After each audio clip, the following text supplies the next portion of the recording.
Hello, hello, good people, good people. How are you guys doing? Today we're going to be discussing the Justice League, the um I'm sorry, I'm just waking up, y'all.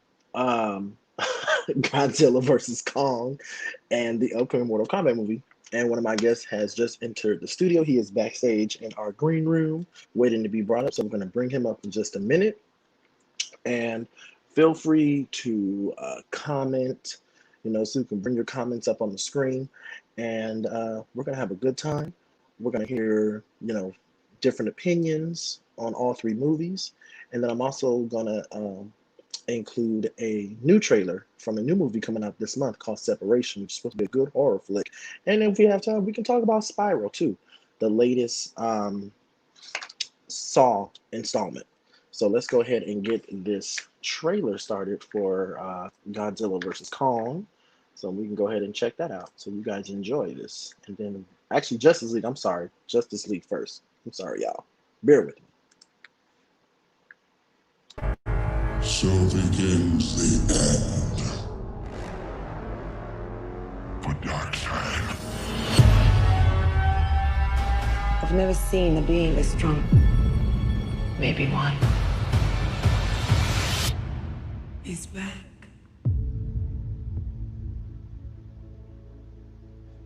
I spent a lot of time trying to divide us.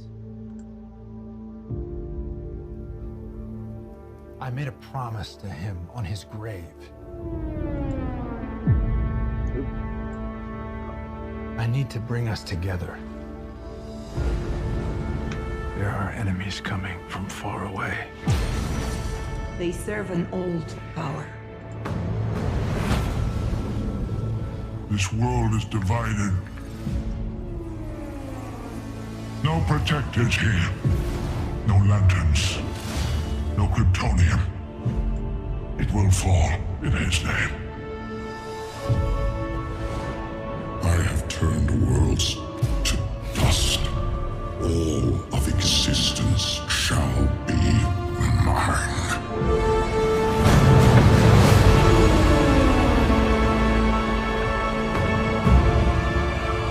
I have a second chance. I am not gonna waste it.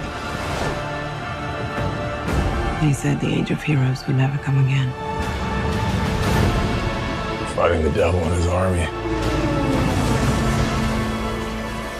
You know, I don't care how many demons he's fought and how many hells. He's never fought us united. It's time to stand, fight. The time is now.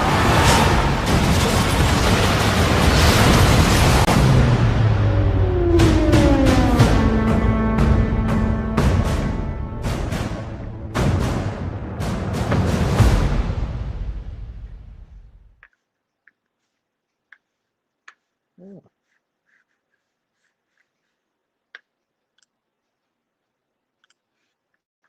Okay. Okay. That was interesting. It grabbed my attention. So we're gonna bring up my first guest panelist. I have known him for many, many years. I used to follow his blog spot back in the day. Um, he is a comic book freak, and I mean that in the best way. He is a comic book freak. He is a huge Wonder Woman fan, which is why I wanted to bring him on because he can give a little more into this subject. And he is a avid movie watcher as I am. So we're gonna bring up my guest, Victor. Hello, darling. How are you? Hello, I'm fine. How are you? I'm good. So I'm waiting on my third guest to come. He's a little busy right now, but he'll be joining us momentarily. So into this. So with Justice League, now I saw the first cut. Saw the first cut. And then I fell asleep on it because I thought it was boring. But then when many fans petitioned to release this director's cut, I was like, okay, what are we gonna see we didn't see the first time? So when I watched it, all 4 hours, I even had to pause and give myself a little intermission. I thought it was pretty good. The action was good. The storyline, it kept flowing, and I thought it was interesting how they focused kind of more so on Cyborg in a way, and it kind of gave that Terminator 2 Judgment Day little feel in the one scene where the dad sacrifices himself yet again. But I mean, what's your take on it? You speak on it, darling. Speak on it. Um, I thought it was a waste of time. And the reason why I thought it was a waste of time is because we really didn't get anything too much new. We just got extended things that should have remained cut. When you have an editor goes through and cuts so much foolishness out of your work. And one of the things I've learned, for example, creating a comic, you have all these ideas that you want to do. You have all these things you want to see, and how you envision it. But once you get an editor to sit down and look at your stuff, they will kind of like, okay, that's cute, but what does that has to do with the story? What does that have to do to move things forward? Mhm. And so when I watched this mini series, it felt like I just did For not. real. I felt like it was a bunch of things we really didn't need. It didn't really move the story anywhere. Hmm. Um, and I know some people were very happy to see Cyborg, and there were issues with people saying, the first one cut out the black man and to give the black man, the the the things he needed to be seen or to respect. And at the same time, I was like, okay, but all we did was just watch, poor woe is me, cyborg. It was like, I lost my family. My family's all dead. Look at me. I'm bitter. So it's like we already have a Batman for that. We don't need to, run around with that. Pretty And much. I'm a little bit older, than some of y'all. So I grew up watching the cartoon that had Cyborg in it. He was actually in Super Friends way back. And he's a little more, cheery, a little bit more optimistic. In a lot of ways, he was that person who was excited to be a hero. And I thought, with this one, we just got this gloom, Eeyore, you know, version of him that just didn't really, I didn't care about him. And I'll be very honest, and I said this on Twitter. If he would have died in the movie, I would be like, all right, well, let's keep it going. That's how I would have felt because I didn't really care for the character, but I'm happy that Ray got more time to shine. I just Hmm. thought that the cyborg piece was just almost like we could have done without it if it's going to be like this. It would have been nice to have more of him as a person who cares. And I feel like he was just like another Batman, very sullen, very, just brooding. And I'm like, it's already a dark movie. And I was like, we don't need all of this. It just took me out of it.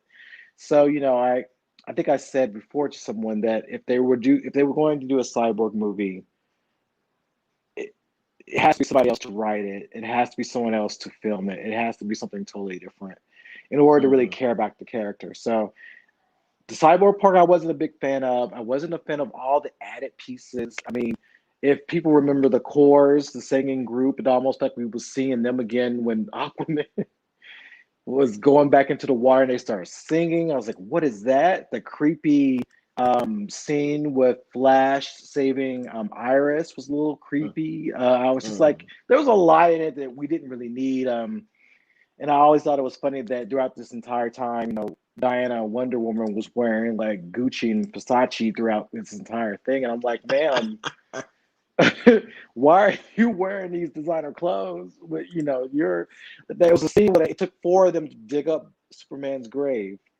Hmm. Four heroes to dig up one grave in a regular graveyard. Here she was dressed up in some, outfits Celine Dion would be called, would be wearing or something like that. And I was like, okay, I get that you want her to, look good, but this is like a little bit much. It just kind of took me out of who she was. And there was just a lot of, again, as I said before, there's a lot of scenes that could have just been kept on the floor. And to be honest with you, I know people do not like Joss Whedon, and he's he has really screwed up in a lot of different ways and how he's treated people and what have you. But I almost understand why he did his version. People really harp on him, but y'all have to remember that was what he was given to work with. If you're given, polyester and cheap fabric to make a dress, you can make that dress, but it's still going to be cheap. It's still going to be cheap Exactly. fabric. It's still going to look, it's going to be that hard cotton. It's still going to be not great. So yeah, Right. we can harp on him for what he did, but at the same time, yeah, he was working with what he was given. He Right. was given cake batter that had salt in it. He had to take out as much as he could to make it work. And so, you know, again, not defending him at all. I just feel like that both movies canceled each other out. I think that they can revisit this movie and do it again by somebody totally different. Okay. Okay. Hang on. I'm just gonna switch microphones here.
I think I lost you for a second.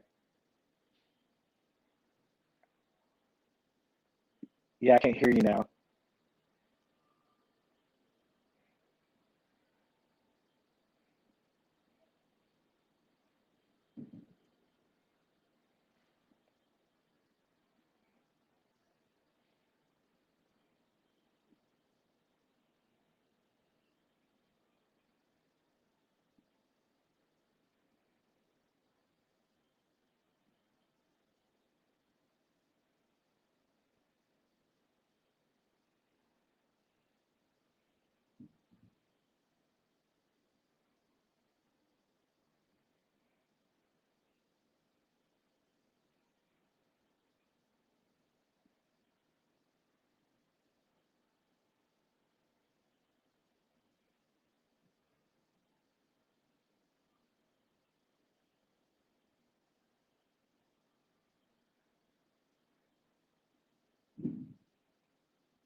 Let's see.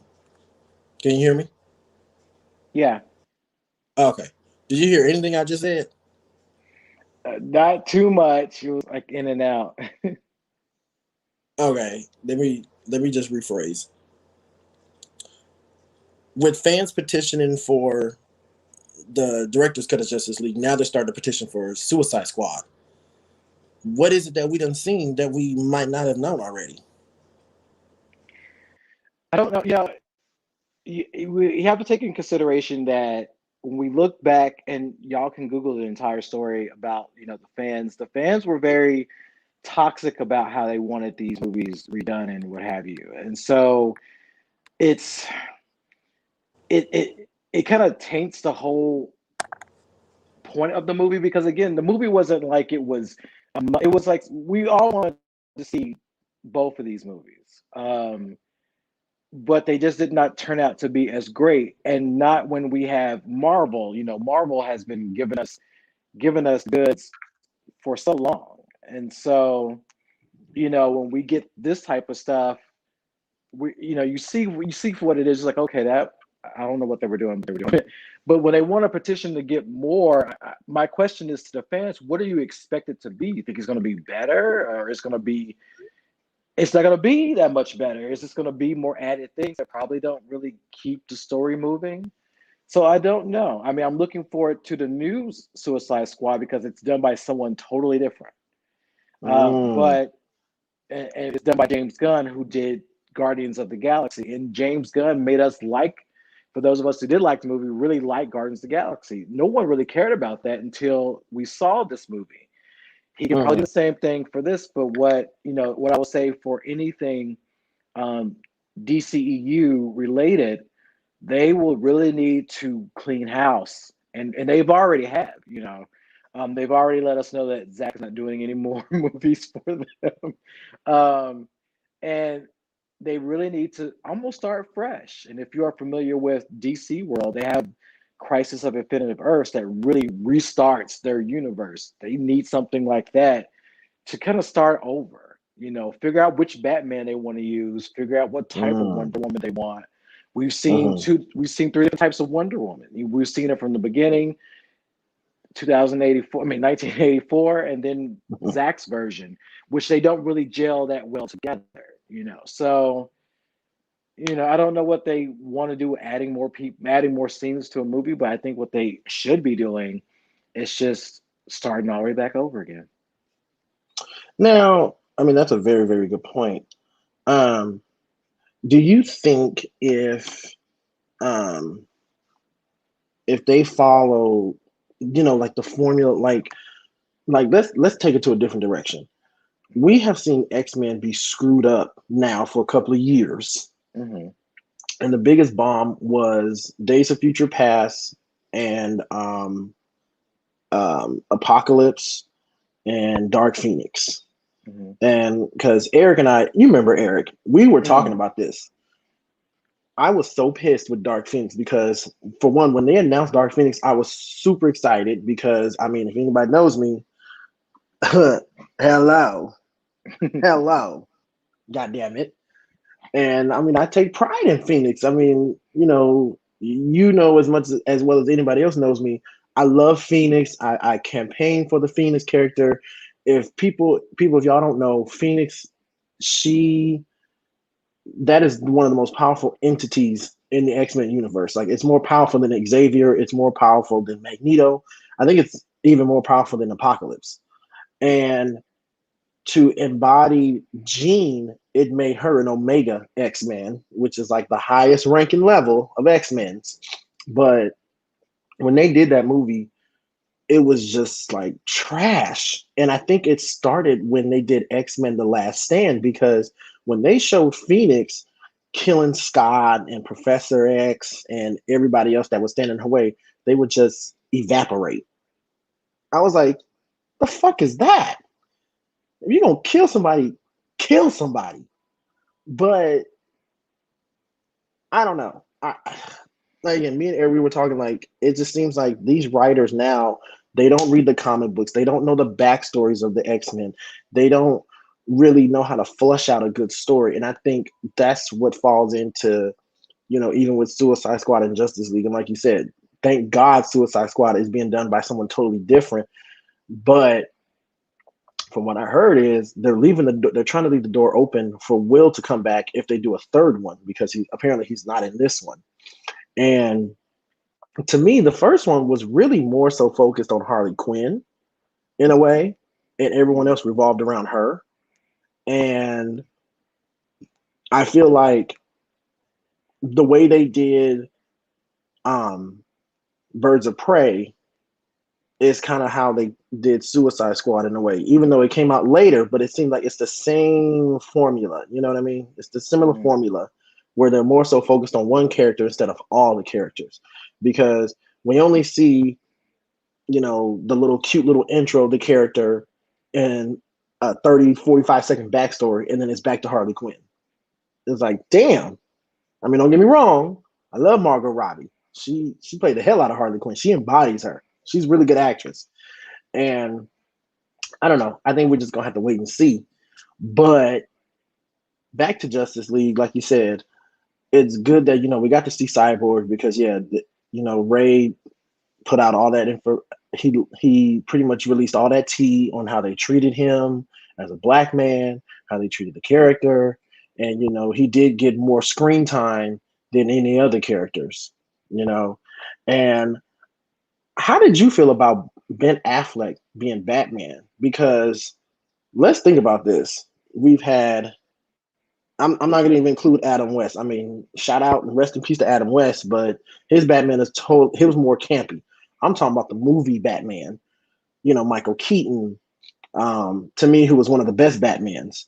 Val Kilmer, and I do mean that with rolling my eyes. Val Kilmer and George Clooney, and oh my God, what is his name?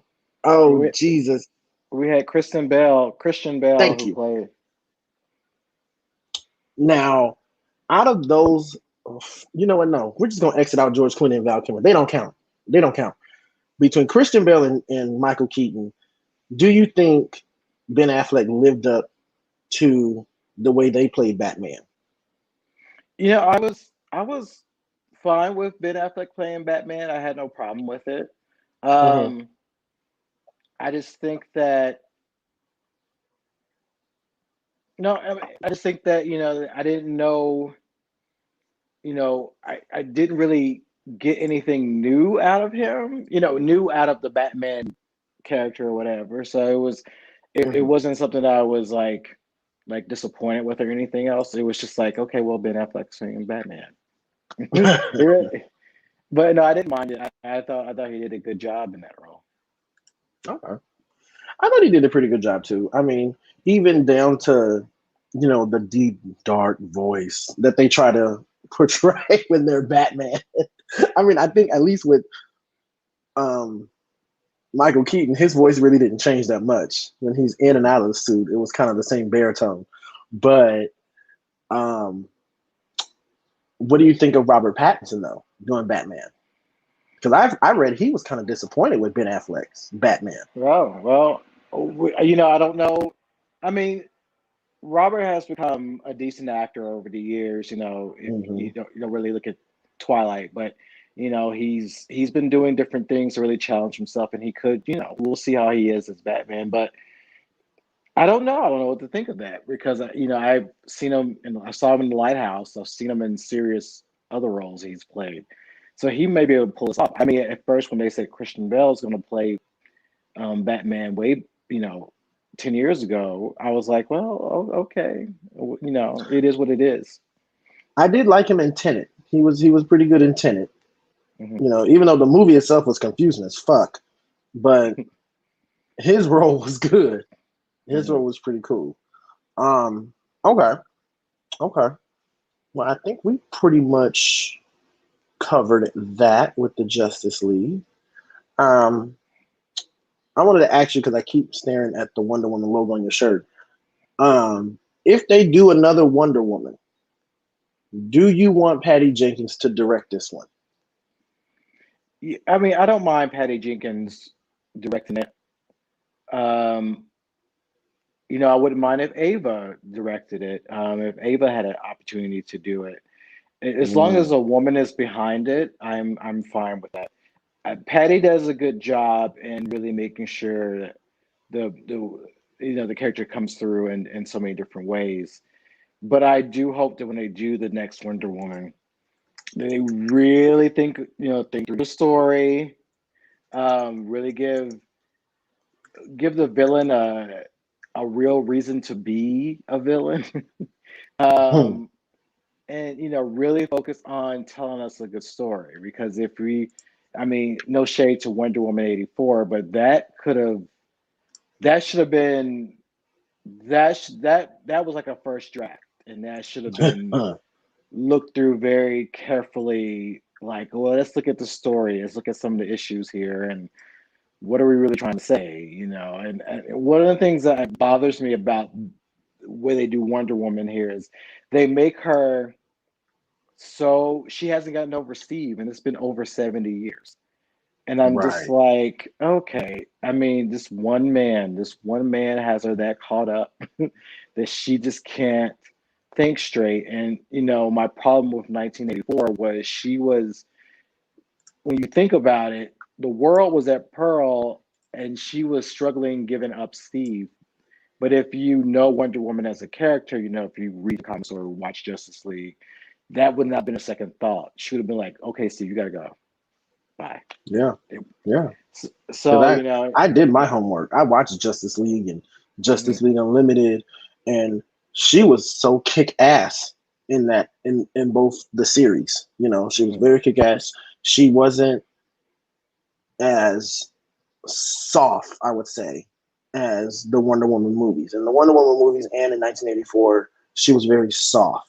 mhm, In the cartoons, she was hardcore just as the dudes. She was all mhm. about kicking ass and taking names. But like you said, people need to do their homework. They really, if they did it like they did the Justice League cartoons, it'd have been a no-brainer. It'd have been Yeah. perfect. And I But get that. I was just gonna say, I get that people want to put their own mark on any character. If I was able to, write a Wonder Woman movie or whatever, I would like to put my own mark. But I think I will use. I also have to keep in mind what is already familiar to people. What is it that she is? I'm trying to convey as Wonder Woman, and knowing that her basic pieces should always shine through. That will be a focus. I hope whoever will be at the helm of doing the next Wonder Woman will make sure those pieces are very clear, and we know that, and we know this is where she stands at all the issues. and that's the thing, and that's a very very good point because what writers have to understand is when you are adapting, and that's the thing people need to realize when you are adapting a comic book character into a movie, you have to make sure the essence of that character that we have all grown to know and love is in the film. And you can put your own spin on it. Like you said, you can put your spin on it, but it has to stay true to the character. And I think that's where Marvel kind of got it right, where DC kind of got it wrong. They stayed true to a lot of the characters, even though they've done Hulk 20 different damn times, but they finally got it right when it came time for the Avengers. Mhm. But I mean, we'll see if they do an Aquaman 2. We'll have to see, and we'll see with this new Batman with Rob Pattinson. Because I kind of think the reason why he wanted to do it was to really, I guess, maybe break away from the whole Twilight thing, because people still associate a lot of these people with that movie. Same thing with the Harry Potter series. They will forever be associated with that. So I don't know. We'll see. Anyway, Mhm. let's move on. Something a little more exciting. We're gonna show the Godzilla, which was a really good movie. So we're gonna watch that trailer right quick, and then we're gonna talk about it.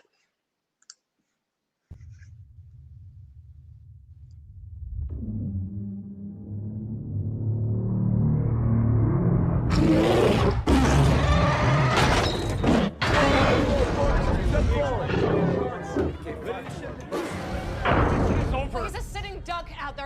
let him protect himself and us.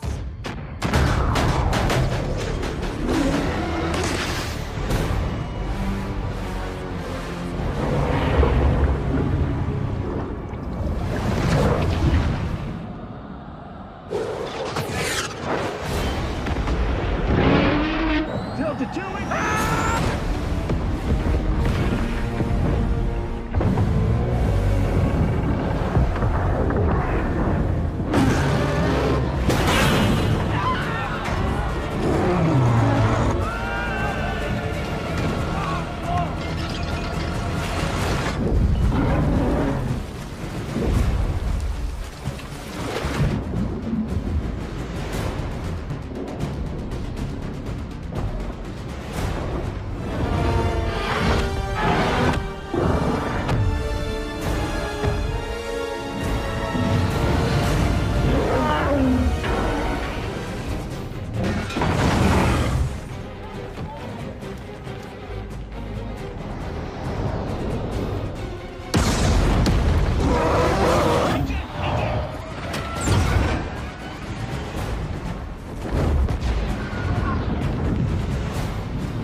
Okay, sorry, I hit my keyboard. Anyway, hell, y'all get the gist of it. Shit, y'all better get your asses on HBO Max, watch that damn movie. I was actually trying to write down some stuff. So Victor, okay, I'm gonna start. I'll let you go first. What was your take when you first saw the trailer for this movie? What was your expectations? I, I really didn't have any expectations. I thought it was going to be just a big, battle royale between the monsters. Because, if you looked at the other Godzilla movies or you looked at Skull Island, you knew it was going to be, a battle. And, they fought in past movies before, that have been out 30, 40 years ago. Mm.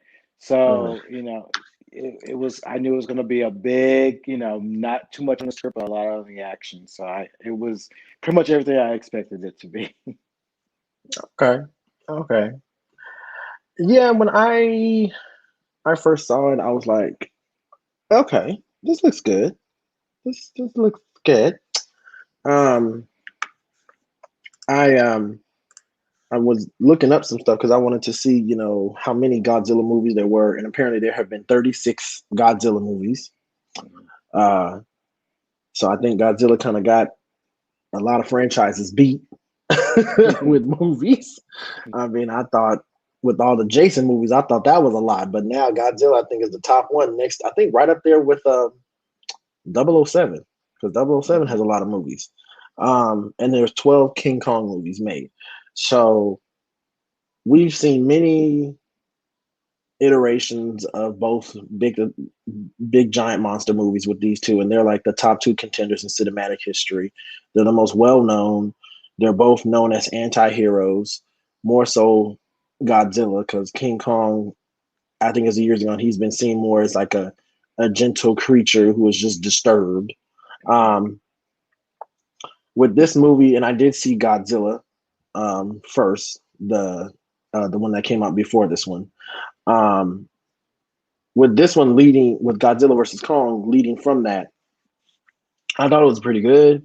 I thought the action was good, the story was good storyline.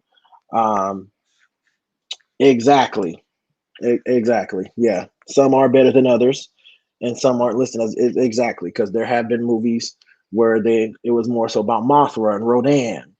Um, and I'm kind of glad that they didn't focus too much on the other monsters too much. They kept it mainly on Godzilla versus Kong.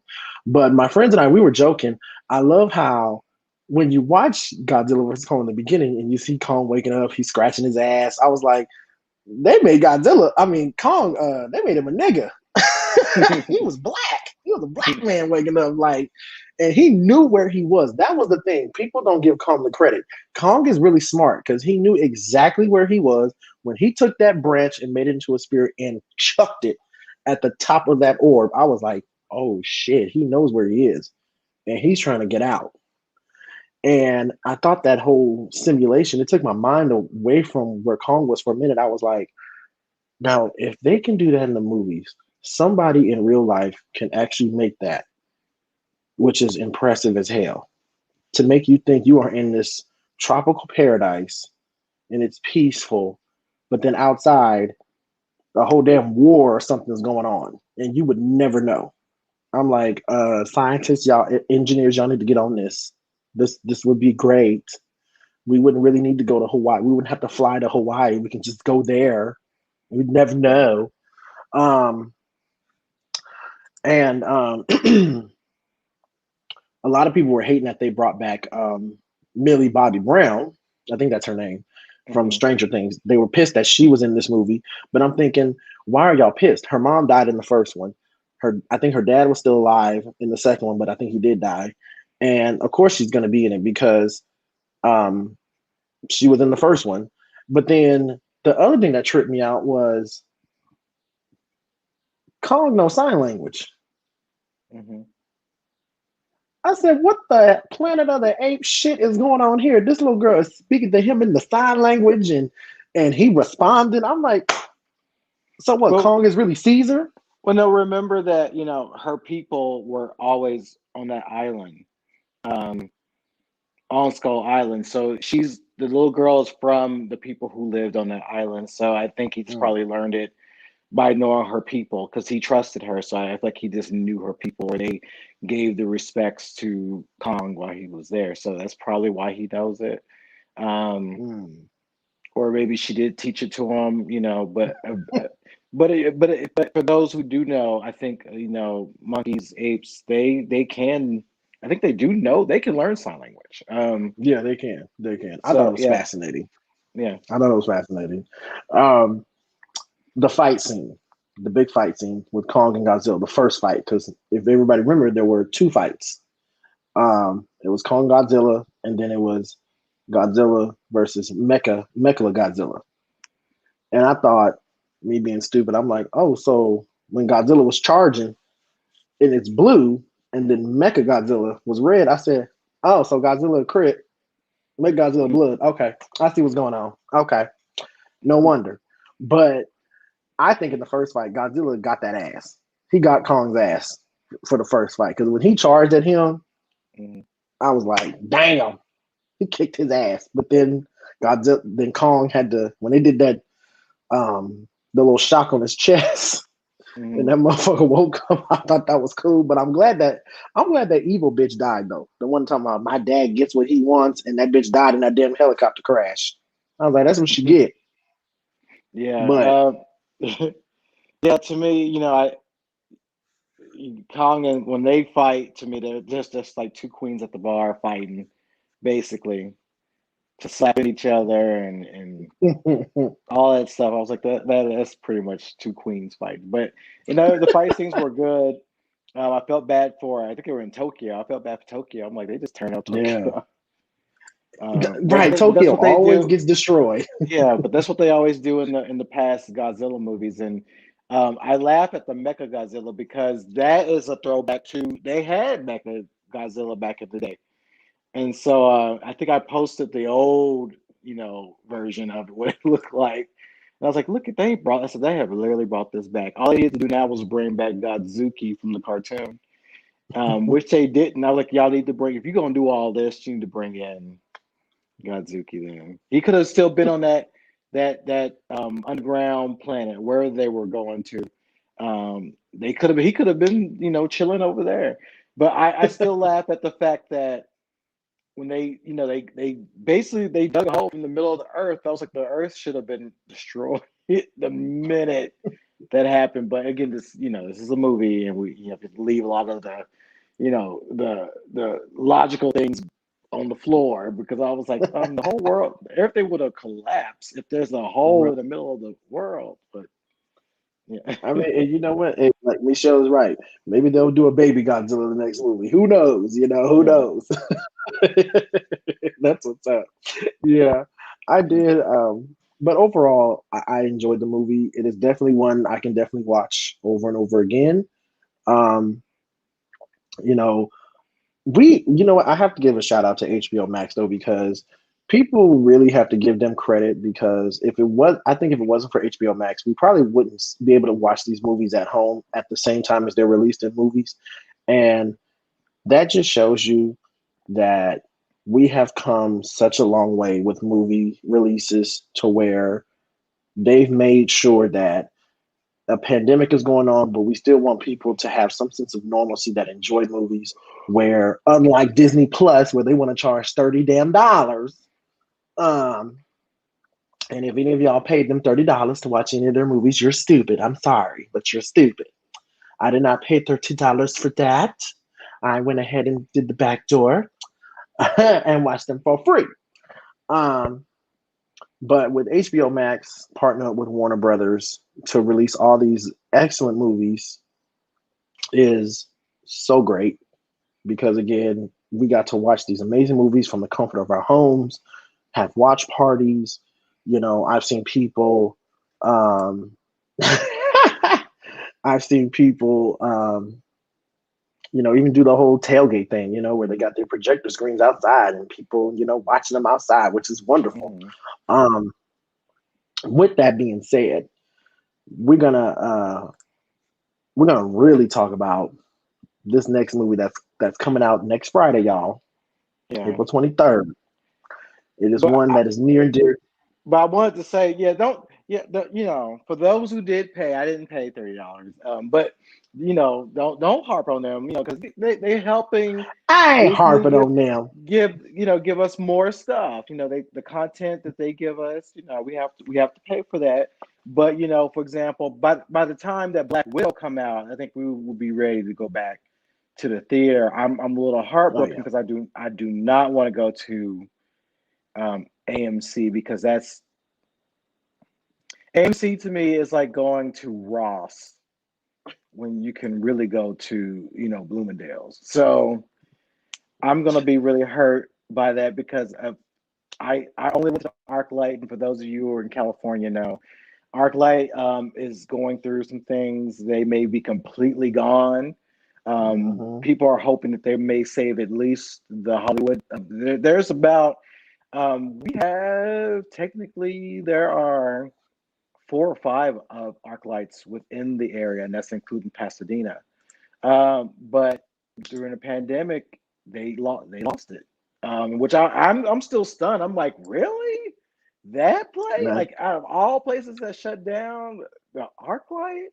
So I paid my respects last night. It was hard to go over there. 'Cause I'm like, I was all excited because I was thinking they're gonna be open up in about another month, and then we'll be right back up in there seeing celebrities because celebrities go there. And every time I go, I usually see celebrities.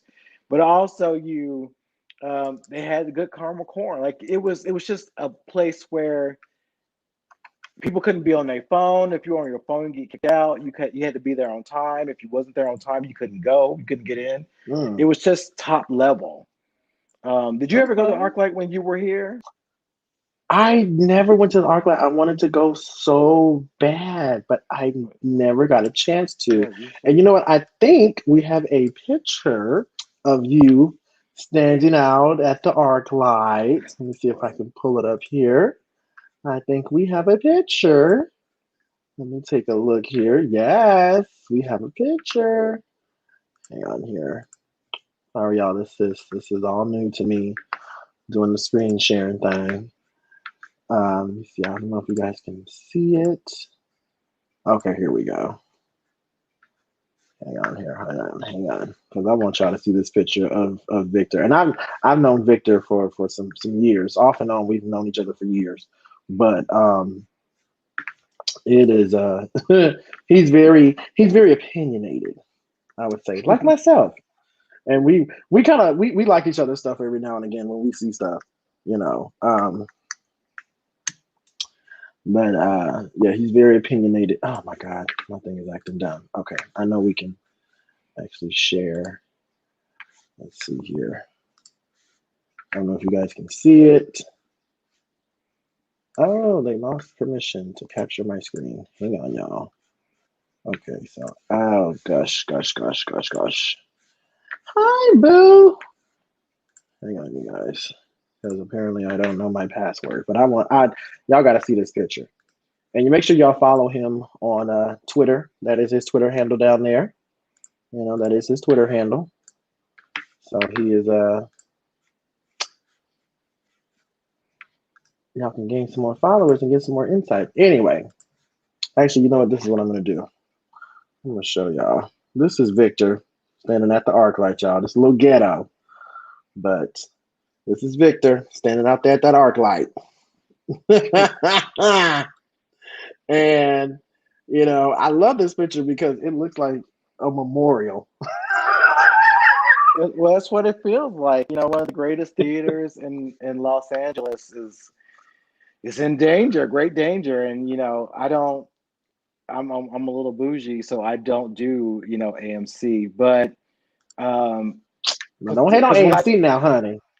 because when I did AMC, okay, AMC downtown Los Angeles was the Mm. worst. There were people who were on the phone, and I was like, we didn't come here to listen to you and see you, get on Facebook and talk to your little no friends. So, that's not why I come to the movies to see.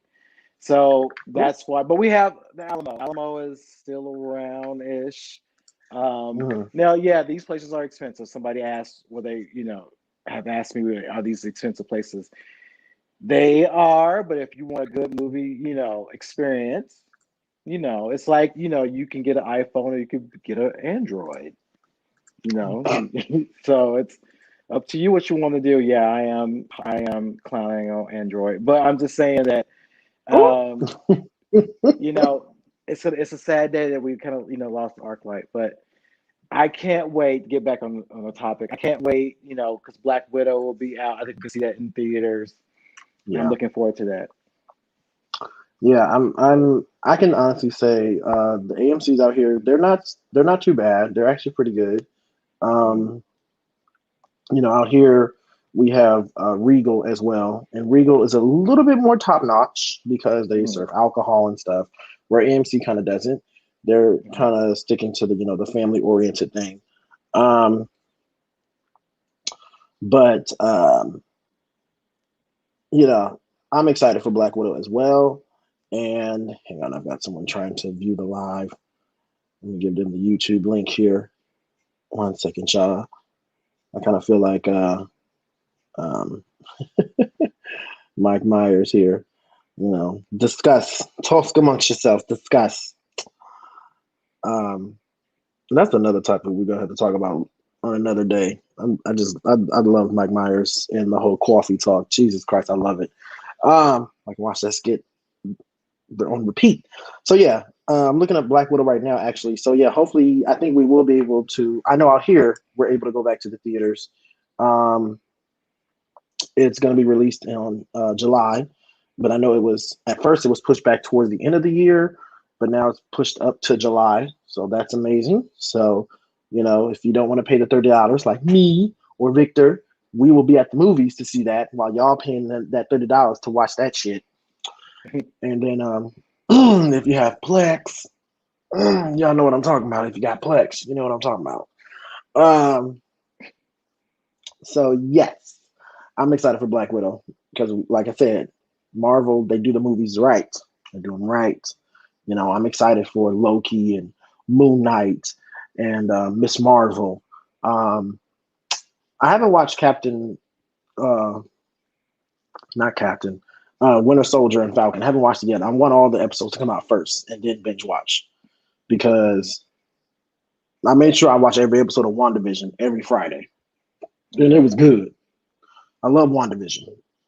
Mm. So, moving on. And I don't think, hang on, you guys. I want to see if my other guest will be able to make it because he's handling some business.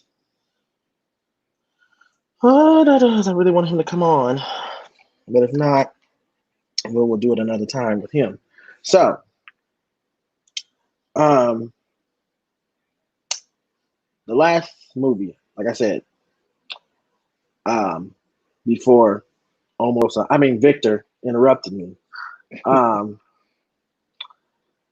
Movie very near and dear to my heart. I am a huge fan of this franchise.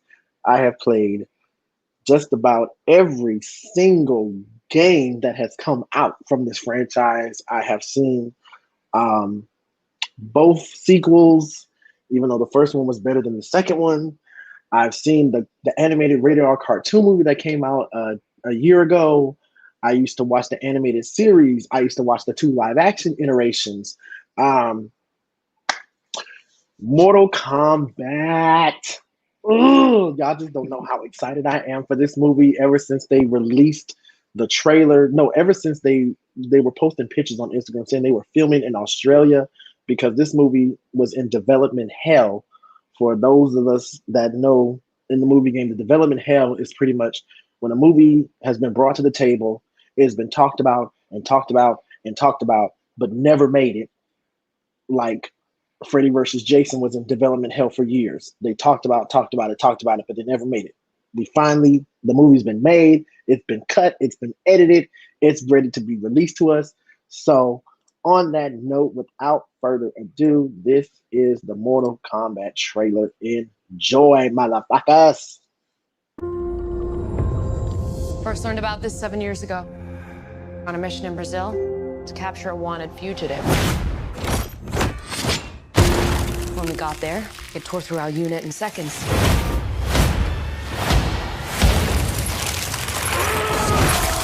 The target had superhuman abilities.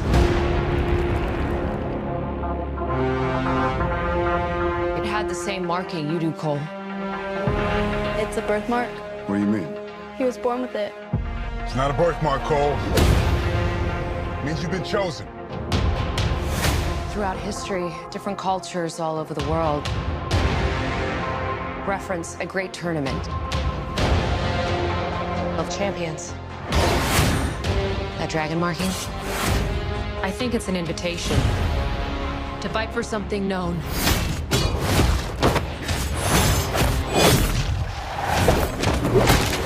As Mortal Kombat. These are your champions. I'm Sonya. That's Kano. I'm Liu Kang. Name's Jax. Kung Lao. Lord Raiden. The fate of Earth is in our hands. No matter how many of my people you put in the ground, We will not fail. kill them.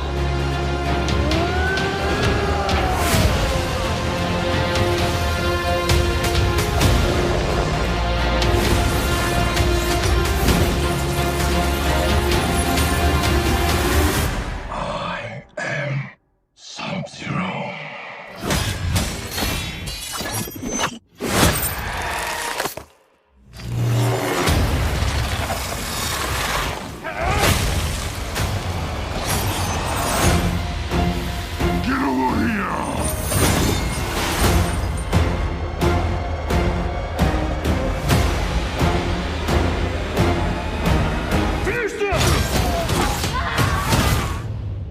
Hero wins. You fucking beauty.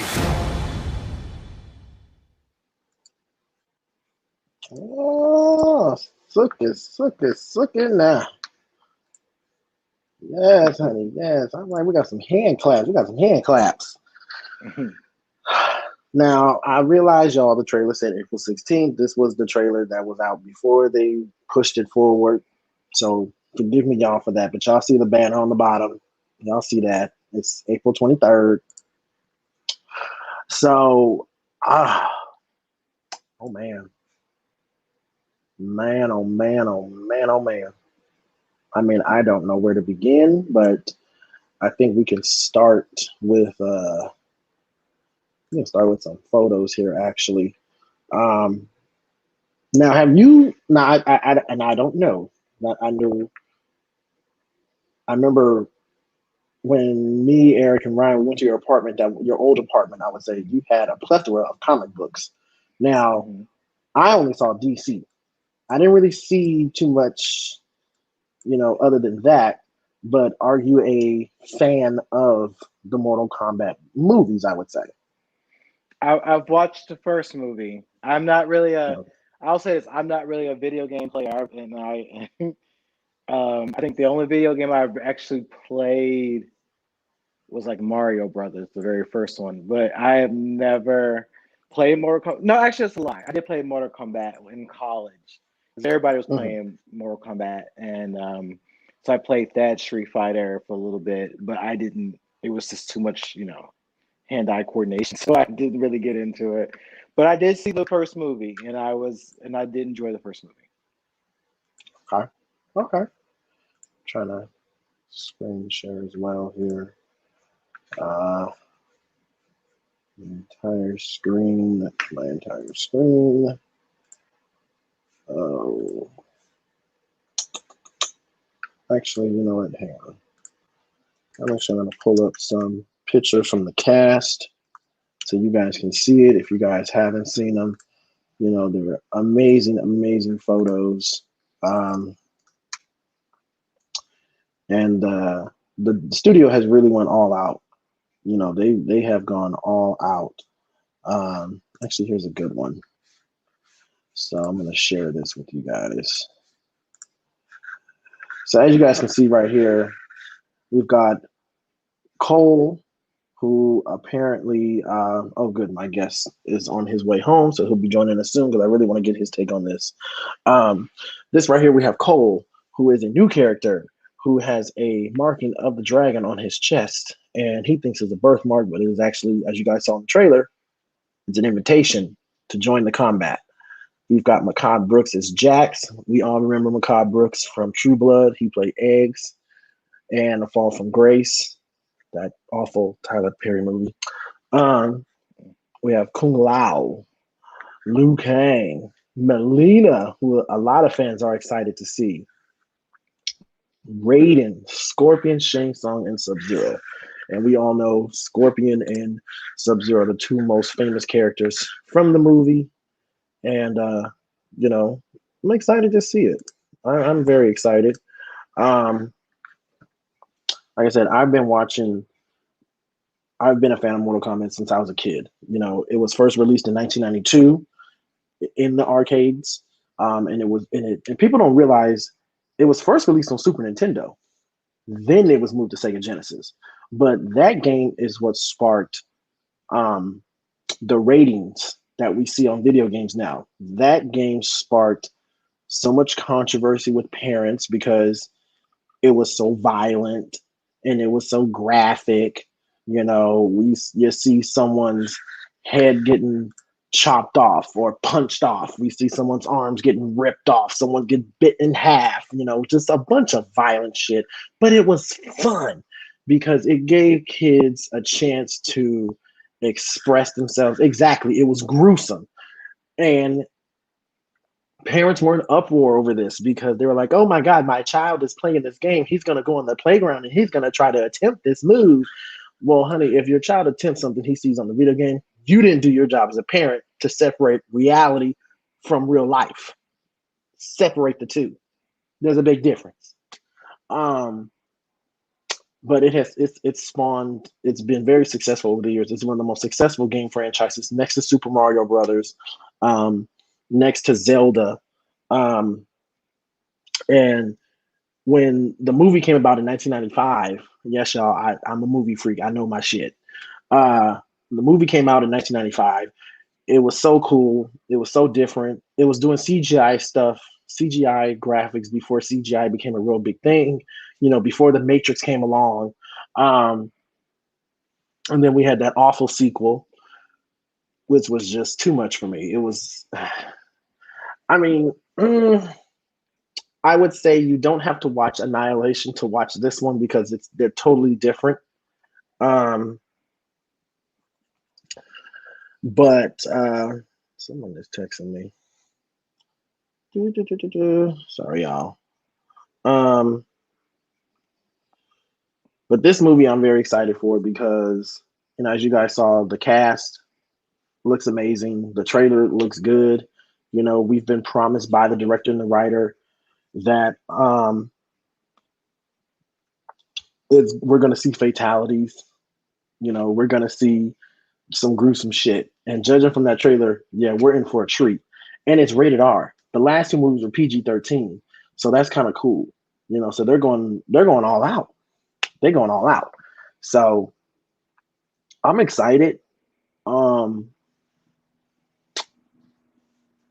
happy that it is being made. There's not too much stuff that I can say about it because again, it's being released next Friday, so it's like I'll have more to say once I watch the movie.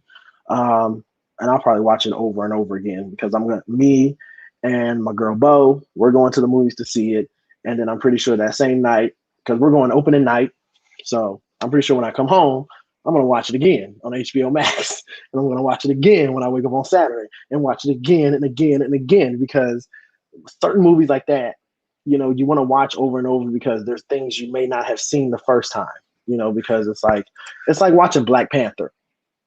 When you first watch Black Panther, you're like, oh my God, a movie full of black people. It's our people on the screen. It's our people. We see ourselves, and we're so invested in the story. And then when we watch it again, no shame. No shame to Black Panther, no shame to T'Challa, no shame to Ryan Coogler for writing the way he did it. But when you watch Black Panther a second time and really watch it, Black Panther low-key a pussy. Killmonger is kind of the hero in a way. I'm sorry. I love me some Killmonger. Shit, his outfit was better than Black Panther. But why? He was totally wrong. He let the black woman die. He had his point. His point was myopic in what he wanted to do. Yes, he was right that their stuff was stolen and what happened to him and his family. I get that, but you're supposed to rise from adversity, not revel in it. And so, true, he was more of like the rebel. Yeah, he was like the Black Panther, the militant. I'm sorry, shit. Killmonger to me, he was just badass. I'm sorry, shit. And I mean, he Michael was. B. Jordan was just fine. Yeah, he was. But he is fine. But you're giving him pretty privilege because you was like, you said pretty like this man has getting people killed and everything else, but no, he's fine. So well, I think the reason why I agree with Killmonger was because I don't like them too bad now. I don't like them too bad. I think the reason why I kind of agree with Killmonger to an extent, and I agree with Black Panther too. I agree with both of them for two different reasons. I agree with Killmonger because, the way T'Challa's dad did his father was fucked up. And I see and Killmonger kind of held on to that pain for so many years, which was wrong. But again, it was wrong for T'Challa's dad to do his own brother that way. Yeah. And to leave him there. He left Killmonger. Exactly. He could have took Killmonger, I forgot his real name, but he could have took Killmonger to Wakanda and raised him as his own, and probably none of that stuff would have never happened. It probably would have, but it probably would have went a totally different way. And I think Killmonger might have if they did the fight the way they did, um, it would have went a different way. Killmonger might have gotten the crown rightfully, the right way instead of just taking it. But I like T'Challa too, but I like Killmonger only because his outfit was better than Black Panther's. I mean, that black and gold was the shit. I'm sorry, y'all. Y'all can't hate on that. Exactly, which is an example of most communities now. Yeah, it's so divided. It's so divided within the black community. It's been divided for years within the gay community. Shit, me and Victor can attest to that. It's been divided for years. Oh my God, in many different subcategories. It's a shame. But to answer your question, Bo, they're doing Black Panther 2 is scheduled to be released next year in July. So that'll be like a big summer hit for Disney. And we all know Disney likes to put out movies in the summer and the winter time. So, but anyway, back to Mortal Kombat. It's, again, like we were saying, when you adapt a comic book into a movie, it's just as hard. It's harder when you adapt a I'm sorry, my dog is like walking around here. Do you need to go out? Okay. Uno momento. Oh my gosh. I mean, I can still talk. Y'all can still hear me. Y'all just can't see me. Come on. It's harder to. What happens when you have a dog? It's harder to adapt a video game into a movie because video game doesn't really touch on real life. Comic books do. And when you have a video game such as Mortal Kombat, which is all about fighting, it wasn't until 2003, I want to say 2003, 2004 is when they started incorporating like story modes into the game, which gives the game its own life, so to speak. So writers have to go off of the story mode a little bit from the game. They have to go off the characters from the game, the way they interact, the way they talk, their attitude, their fighting styles. You have to bring so many ingredients into that pot to make it good and make it believable for people wanting to see the movie. Granted,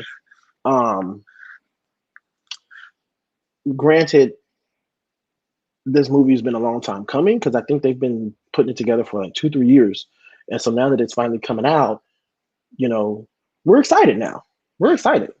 I'm excited. A lot of people are excited. And I'm just looking forward to seeing what's going to come of it. It's already made 11 million, I believe, overseas. Let's see here.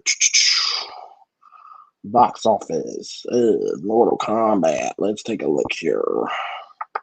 It has made, 10.7 million. So almost $11 million already. It hasn't been released in the US yet. So I'm excited.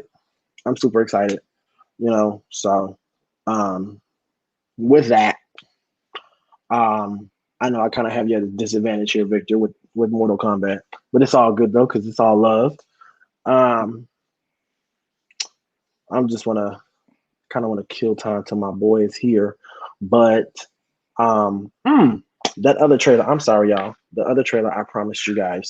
Let me see if I have it for Separation, which is, I'm telling y'all, it's going to be interesting. I don't think I have it. I'm going to have to go grab it really quick. Uno momento. So while I'm doing that, Victor, tell us, if we go to your Twitter, let's make it a little more personal. If we go to your Twitter, what would we see on your Twitter?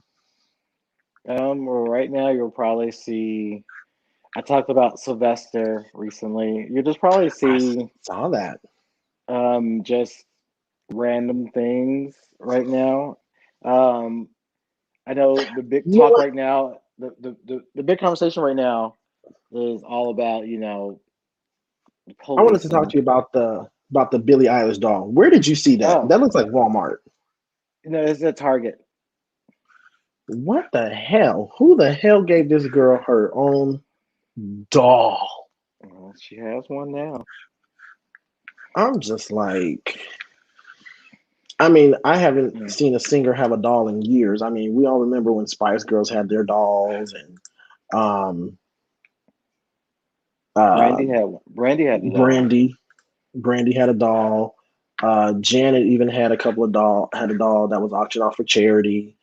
Um, oh gosh, who else? There's quite a few, you know. Raven and Simone had a doll. Oh wow, Raven's mom had a doll. Okay, okay. We love Raven. I love Raven, even though she does put her foot in her mouth quite a bit. But I Yeah, mean, that's still my girl. Brittany had a doll. Christina had a Yes, doll. NSYNC had dolls. Hmm. So a lot of the '90s kids had dolls. Yes, I think that's kind of. I saw that on your Twitter. I was like, the fuck is Billie Eilish doing with her own goddamn doll? The hell? Yeah. And I'm looking at your Twitter right now. Yeah, if you guys go on Victor's Twitter, let me put his Twitter back up there so you guys can see it. Um, that is his Twitter right there, Wonder Man with 2 N, number 5, because obviously he is a big Wonder Woman fan. But I mean, his alias is Wonder Woman because you look at him, you don't know if he's a man or a woman. That's why he's Wonder Man, because we wonder sometimes. No, I'm just kidding. The one thing people will be surprised to see is you are a beast in the gym, and you don't do just the regular gym workouts. You do those hardcore boot camp workouts. Like you do some hardcore stuff. It's fun. Um, It's tough, but it's fun. okay, it's tough. Yeah, okay. See, I can't do that workout. Sorry, my other guest, he's texting me right now, y'all. He's getting a new car, so cross some fingers. Hopefully, he jump in and tell us he got a new car. He's just asking how long the show is. I'm like, as long as I'm on, it's my show.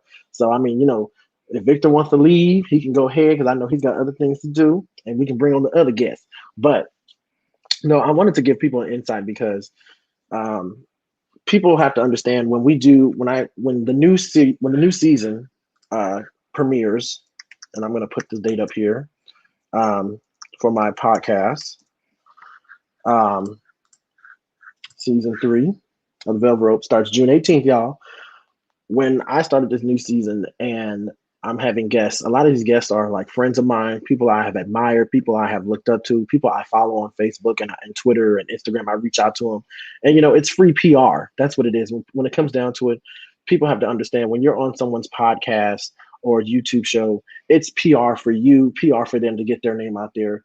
And so this is just for Victor to get more and more followers because if y'all go on his Twitter, I'm looking at it right now. He is an advocate for comic books. He's a big kid just like the rest of us. And like you said, he posted a picture of Sylvester, and your tweet actually brought up a good point, saying that we need a Sylvester movie or miniseries. I think we need a miniseries because, and I say miniseries and not movie because not too many people remember Sylvester, or they're not privy to Sylvester. Like, I mean, in our community, he's a big gay icon. He is one of the biggest gay icons in the gay community. Um, he is well known in the Black community. Back in the day, it was because of him we knew about Martha Wash and 2 Tons of Fun, the Weather Girls. You know, and I think we do need a miniseries on Sylvester because he's right up there with Marsha P. Johnson and RuPaul and Harvey Milk. Tragically he did die of AIDS. What was it in 19? Was it the early 90s? He passed away. I can't remember. It was I think in the late '80s or early '90s. Late 80s, early 90s. Yeah, yeah. Yeah, he was very well known. Very well known. And if y'all get a chance to, y'all need to go on YouTube and look up some of his music. It's it was around the disco era, but it's he got some feel good music though. He got some good music, baby. That I mean, you get some liquor and you around the house and you pre-gaming, you put Sylvester on, baby. You gonna, in his words, you gonna feel mighty real. You gonna feel mighty real. You gonna feel it, baby. Yeah. I was gonna But say, have y'all talked about, and this is something that has popped up in my friends group. There's a big discussion about what is considered thick and what is, what are thick men and how far does that go? And some You know people what? don't. Go ahead. No, go. I was gonna say, that is a good topic. Because I'm always looking for new topics, and I'm always looking to elevate the show even more. And that's actually, I'm actually gonna put that in my notes, and I'm gonna write that in my book because I have a book of episodes, and I write out my episodes. I write out my topics I want to talk about, and everything. So that's actually that's a good conversation piece because yeah, because I've seen that quite a bit as far as the men. What is considered thick, what is considered fat, and I think it has been misconstrued a lot on what is considered thick and what is considered fat. Like I would place you in the category of thick, but as like a fit type, almost like I always say like a football player built. You know what I mean? Like stocky. You know what I mean? Where it's like you have that athletic build, but it's still a little thickness on there. Me myself, I'm like slim thick in a way because um uh you see me when I was like skinny. Like you look at me now and then me back then, you think something was wrong with me back then because I was so skinny. But that's what happens when you get a man from the South and he cook that good old Southern food. And I've been eating collard greens and cornbread and hog maws and uh fried chicken and ribs and black eyed peas, catfish and potato salad, all the good Southern shit. But no, that's a good conversation piece. Yeah, I think a lot of guys have got that really fucked up on what thick is because a lot of them is like, no, baby, you ain't thick, baby, you fat. And I mean fat as an FAT. But I think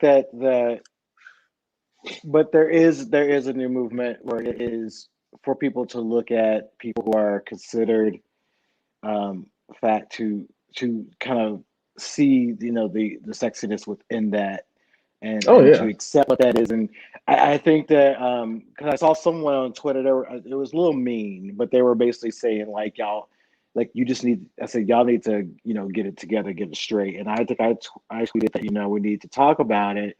But if people are fat, that does not take away from who they are as a person. Doesn't take away from the sexiness or the attractiveness that they have. We all have different tastes, of who we like and what have you. But I do think that it has become something where thickness now has spread it out to where it's not just a corn-fed or a stocky person. It is someone who may have a little bit more weight on them, and again, who you're attracted to. But I think it's a reclaiming of what is considered attractive and what is not, because in a lot of ways, fat people are not looked at as attractive. They looked at as not healthy, or they're looked at as careless or what have you. I think it's a new. It's trying to reimagine what that is. But again, it's not to tell you that you should find everybody attractive. If you don't, you don't. But it's to find that attractiveness in all the things. And I think what it also comes down to, and that's a really, really, really good point. What it comes down to as well, as the way I see it is, there's a market out there for everybody, And when I say market, oh, my third guest has just popped up. My second guest, sorry.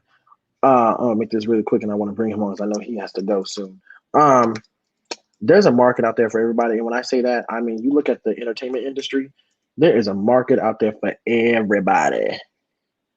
I mean, thick, fat. I mean, you got big people getting it in, and I'm so happy for them. I'm so happy for my thick brothers and sisters, and that's what it comes down to. But like you said, there's something we really need to talk about. We need to discuss, and people just need to go in it with an open mind, because I think, and also what it comes down to is everybody's perception of thick or fat is totally different from everyone else. And that's what makes us different. That's what makes us human. But another topic, I'm going to definitely include that in the show, Victor. And when I do, I definitely am going to have you on so we can actually discuss this. And we're going to have a few more people to discuss that as well, because that calls for, a good roundtable discussion. Because I think that'll be really good and educational too, So anyway, Victor, I'm gonna let you go. I'm gonna bring up my next guest. I thank you so much for coming on, darling, and kicking with me and talking about it. So make sure y'all follow him on Twitter, Wonderman with 2 N's, number 5, and go get y'all life. And y'all make sure y'all check out the movies we discussed. Justice League is out now on HBO Max. I believe it's still on there for another week or two. Then it's gonna be leaving. Godzilla vs Kong, same thing. It's gonna be leaving soon. Mortal Kombat comes out next week, April 23rd, in theaters and HBO Max. Y'all check it out. So I will see you later, Victor. Thank you so much, darling. Bye, everybody. Bye. Thank you for having me. Bye-bye. No problem. Anytime. All righty. So we got my next guest. Is you live? I'm always live. Hi, my baby. What's going on with you, man? How you doing?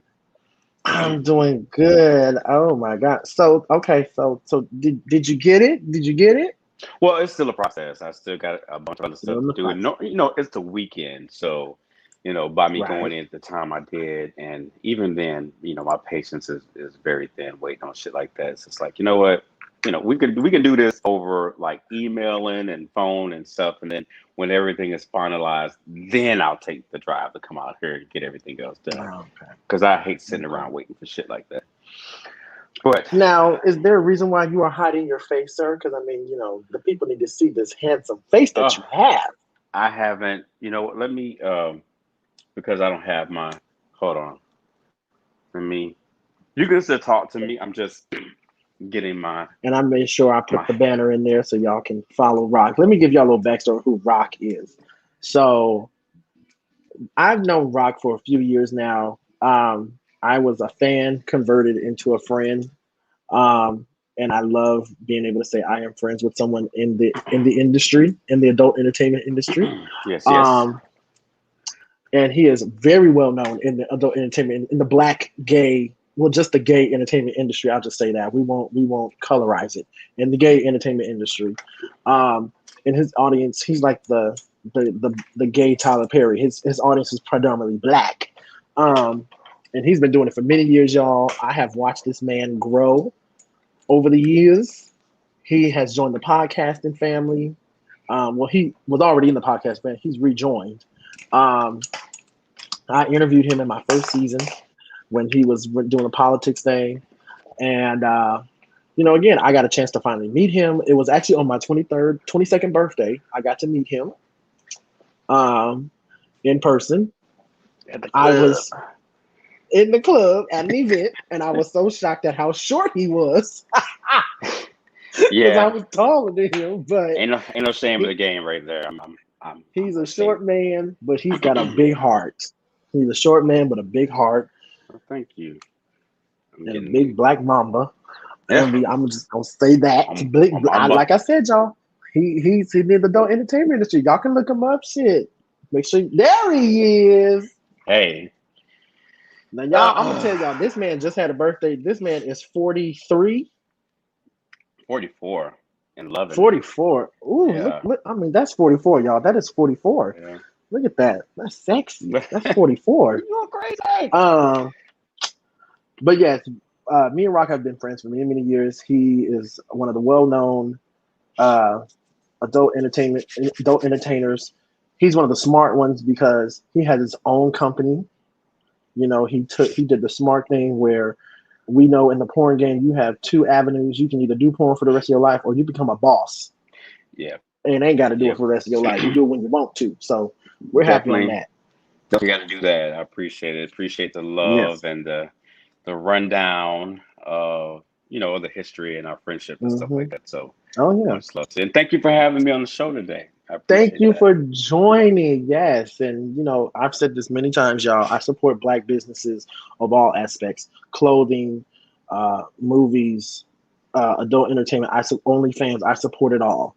Rock came to me, actually, y'all. Rock came to me and asked me, how much should I charge my OnlyFans? I'm like, charge them $7. It ain't gotta be expensive like the rest of these motherfuckers. Definitely had no clue You know, because it was just, and I've said this before, like for other stuff, it's never a money thing with me. I just want to make sure Mhm. people can access it and be able to enjoy it at the same time. You know, Exactly. I mean, being real with it. Before we get on the other stuff, it's always good to be able to provide something or a platform for people to go to and watch stuff.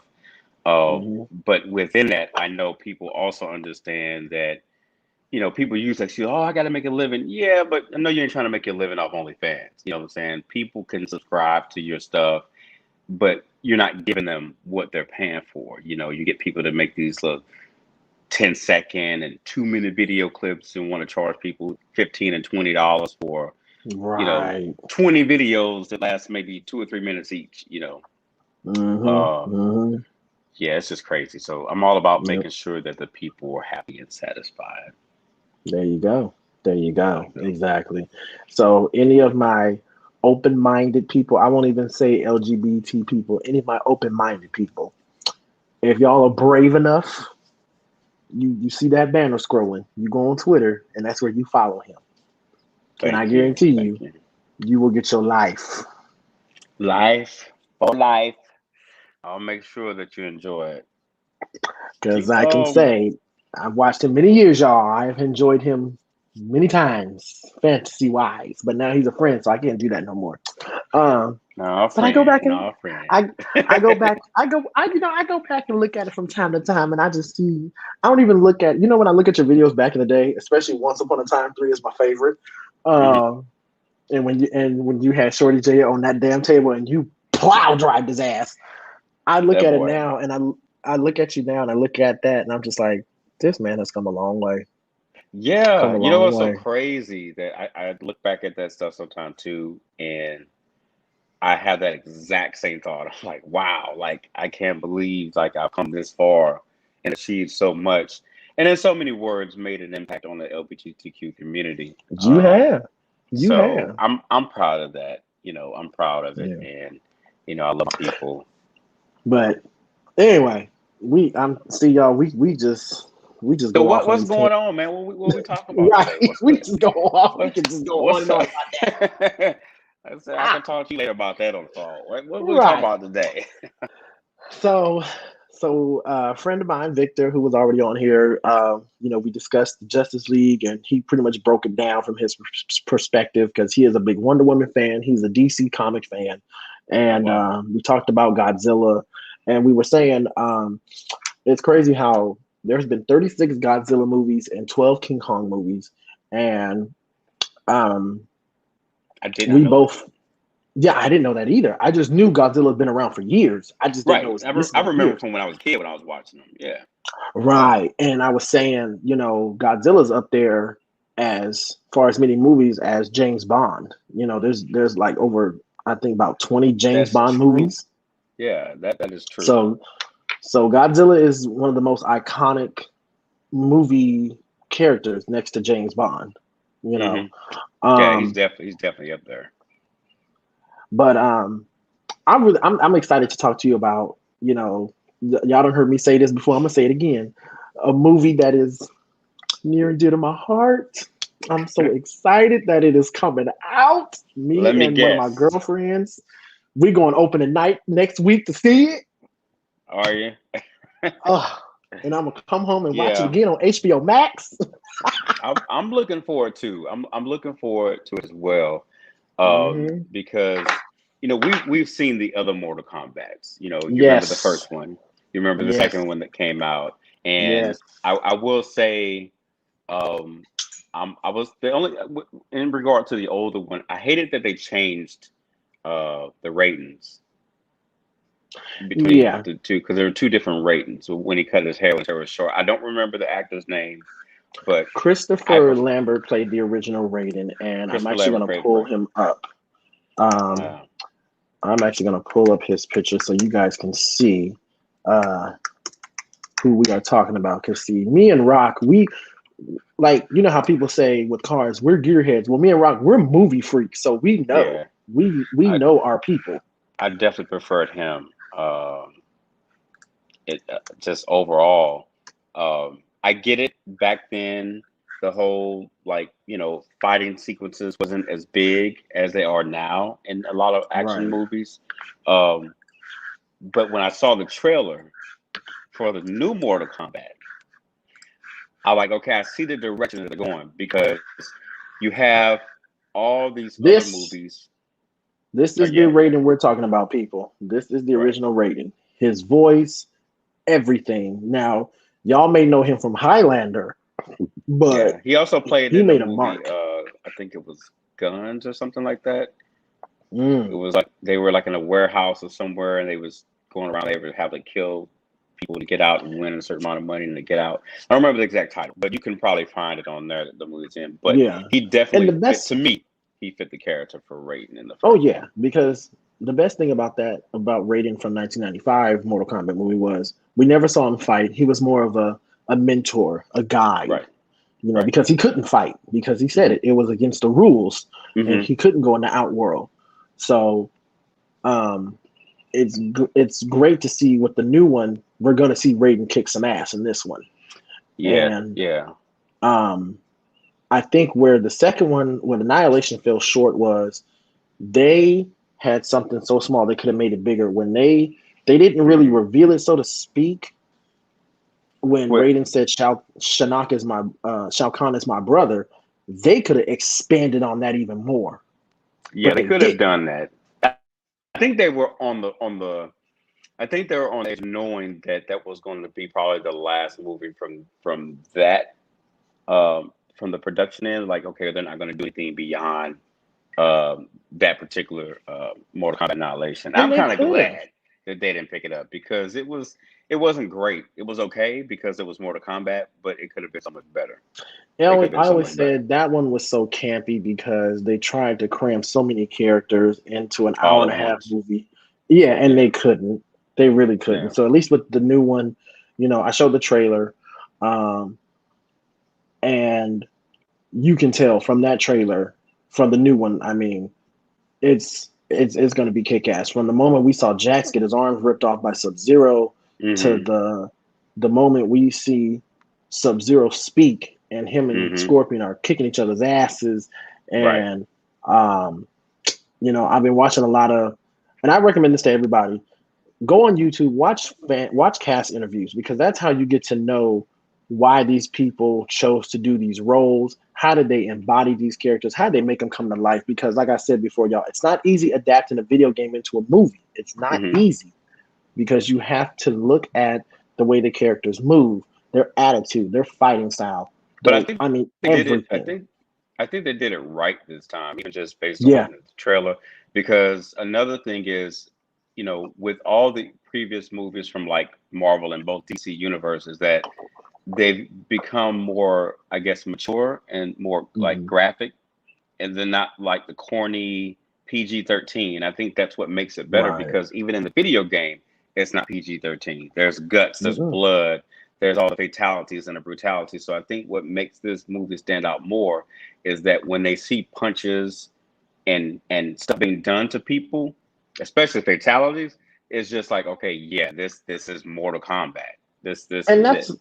And that's what I was saying earlier too. I was giving a little bit of the backstory on Mortal Kombat. Was it released in 1992 in the arcades, then it moved to Super Nintendo, and then Sega Genesis, because people always thought it came to Sega Genesis first. No, it was on Super Nintendo first. Right. Yeah. And that game is what sparked the video game ratings that we see today. It wasn't GTA, y'all. It was Mortal Kombat, because it was so graphic and gruesome. Parents were in an uproar, and they thought, "Oh my God, my child is gonna do this on the schoolyard." No, bitch, your child just don't know reality. Definitely wasn't GTA. Yeah. No, it wasn't GTA at all.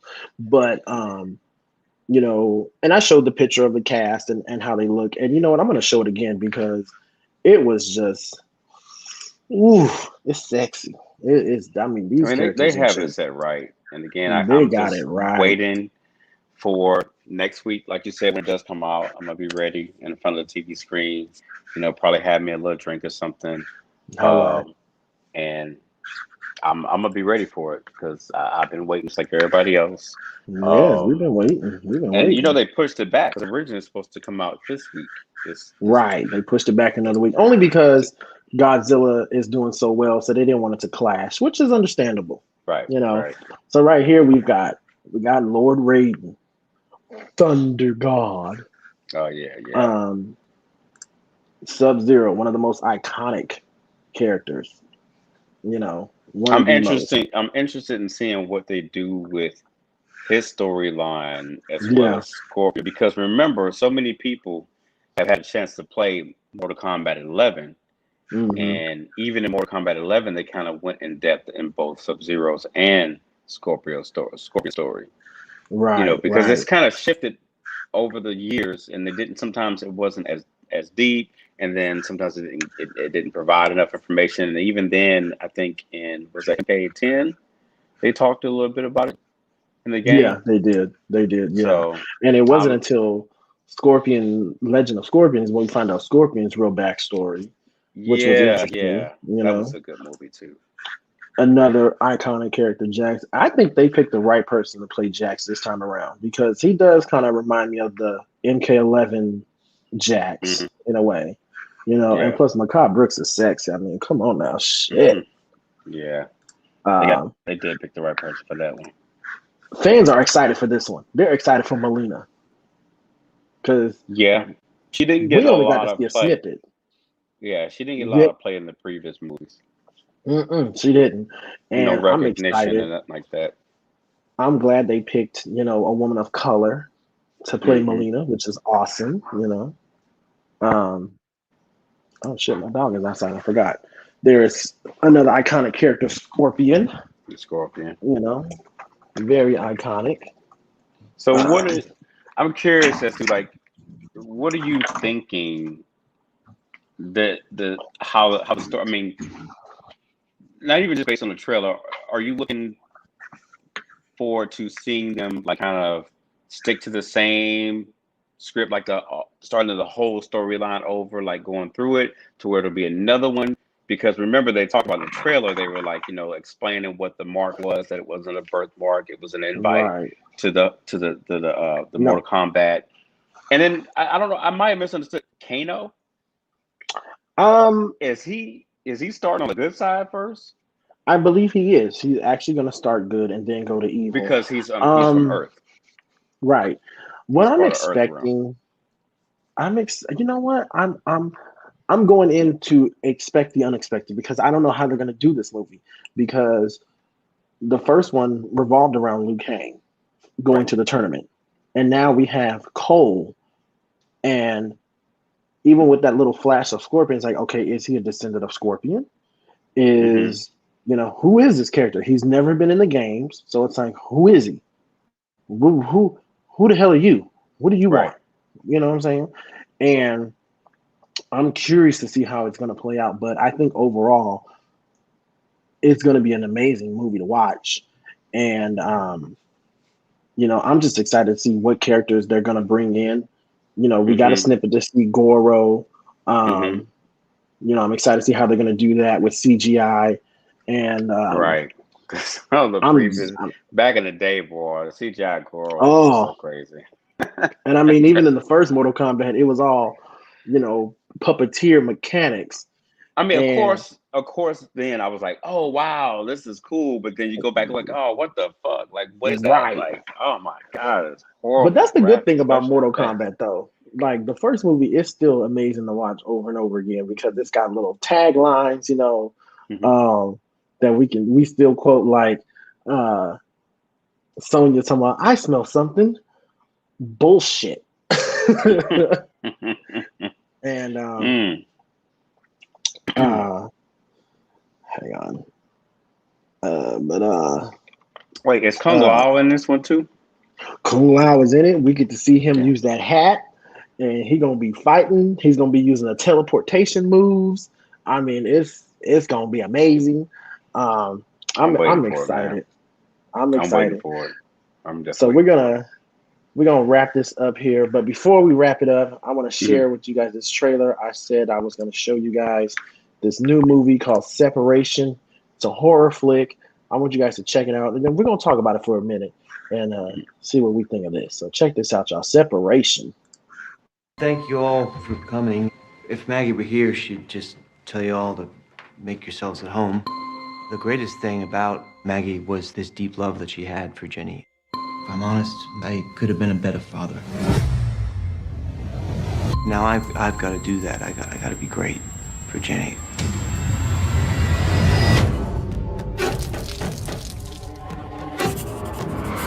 How you holding up, brother? I can't believe she's gone. Things at home have been strange. What are you doing? Baby is painting. Daddy, where do you think Mommy is now?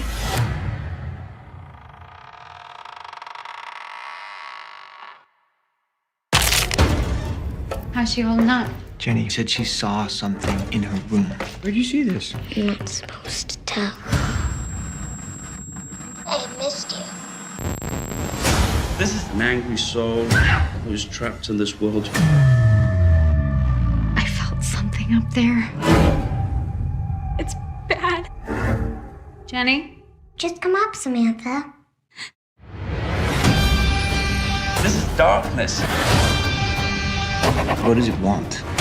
To inflict pain. She's trying to give us a message.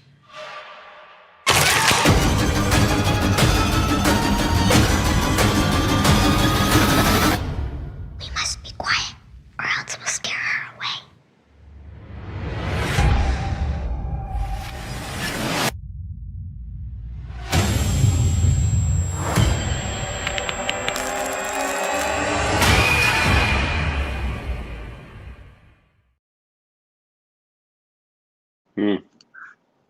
Interesting. Very interesting. Yeah, I think I'm gonna check that out too. Now, when is that supposed to come out? Separation, I believe, comes out the end of this month. Let me make sure. Separation. And yes, they're the end of set this from the month. same creators of From the Devil's Inside. Same people that made that movie. So yeah, I'm game. One of the me too. And one of the character you saw that was twisted and contorting is actually a black guy named Troy James, Twisted Tony Twisted Troy on Instagram. He was on America's Got Talent, and he knew how to contort his body all different kind of ways. Oh wow! And he even freaked out Simon Cowell. Like, that's how scary it was. And he was on Apollo too. Freaked the hell out of Steve Harvey. So they see people like that and be like, "Oh yeah, we need to get his ass, get him on real quick." He was in Scary Stories to Tell in the Dark. He played Ragdoll on Arrow.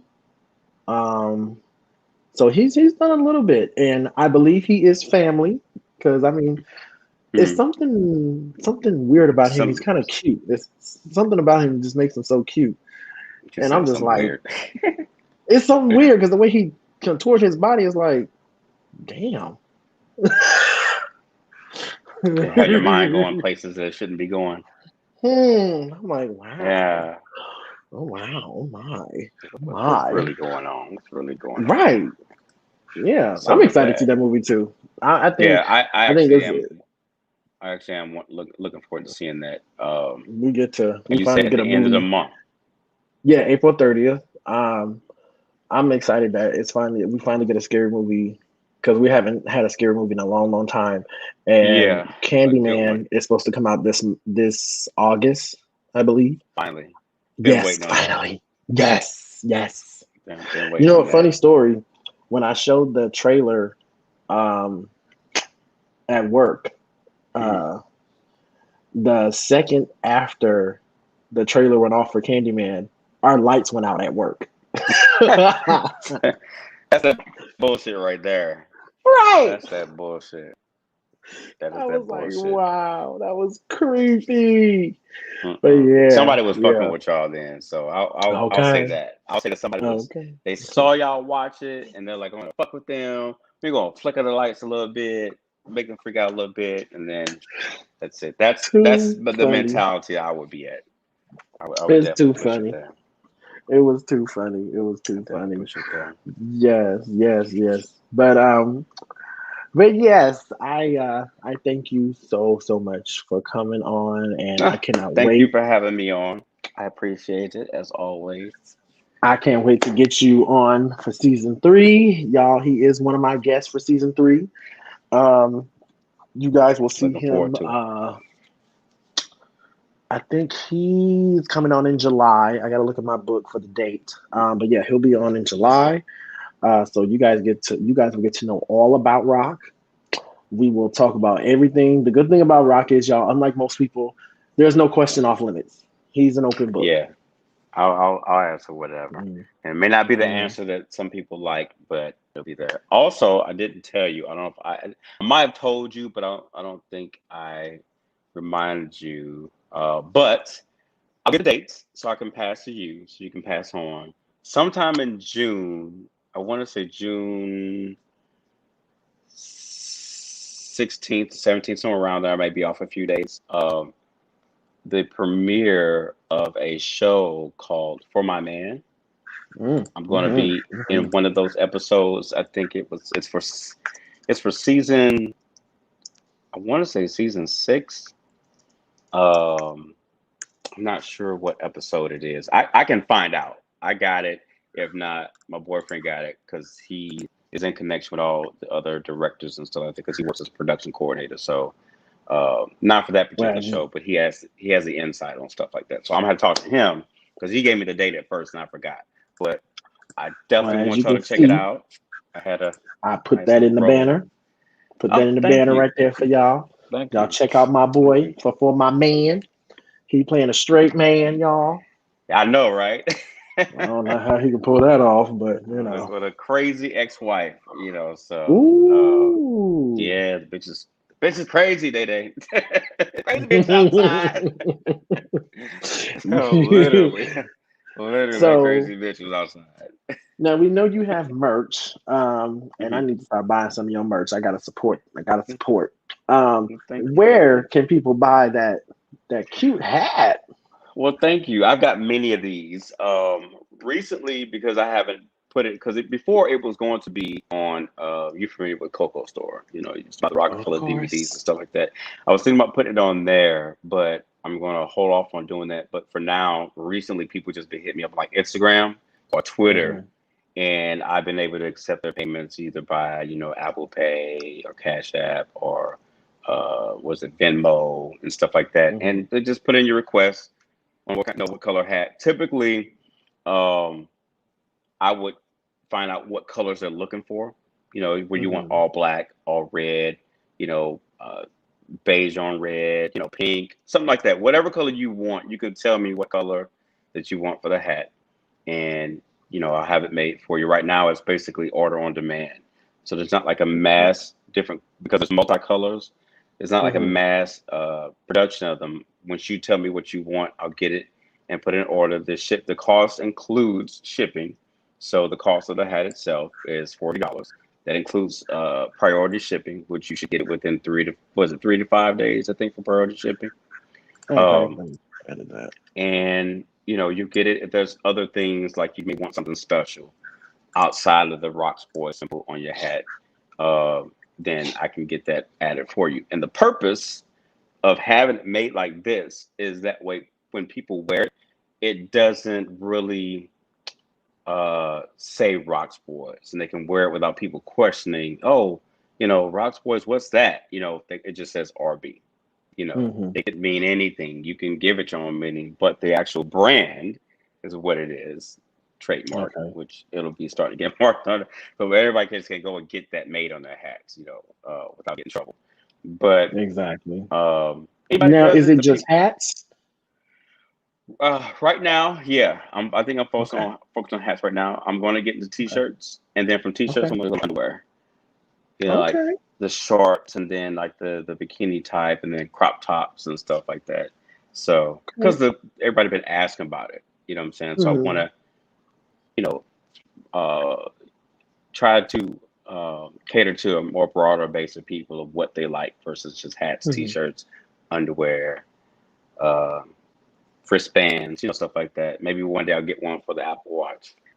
Hey, that'd be being innovative, you know, exactly. Yeah, and I made sure I put your IG and Twitter handle right there. Thank on the you. banner, so y'all can Thank purchase you. merch from him. Like he said, y'all hit him up directly, and he will definitely get y'all. And hold on, I'm sorry, I'm a perfectionist, y'all. So let me edit this. Here we go. There we go. Done and done. There we go. Look a little Thank you so confusing at first. much. So there you go. Y'all can purchase that I from him. perch. You purchase the merch. Purge You the know, merch. You know, and Purge the I'm merch. I always. definitely appreciate you again, man. Having me on here. I mean, Oh, I no always have a good time. problem. Always have a No good time. I wish it could be problem. longer, but I don't. I need to get better at planning my days. I get so much going on. It's just like, okay, I got to do this. Exactly. It's my boy. I got to get on here and do this with him. And but I always appreciate you. I got you. I'm gonna hook you up. Get you some. I need some swag. Yes, I need some swag. I got you. I got you.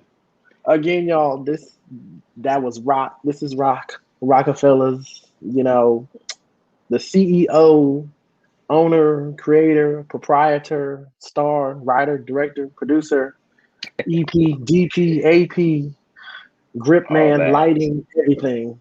Okay. Everything. So y'all jump on IG to see the safe for work posts, and then jump on Twitter to see the not for safe work. And as a matter There of you fact, we're gonna post his OnlyFans. Now, is it the same name for OnlyFans as well? Yes, sir. Okay. So y'all can go and jump on the OnlyFans and check him out. Gotta be consistent. And I'm gonna tell y'all right now, y'all can get on Twitter and look at the y'all get a snippet. He gives y'all snippets of what to see. And like I said, that's my friend, but I still watch because I gotta support. And I'm just looking like, okay, I need to do this position. I need to do that position.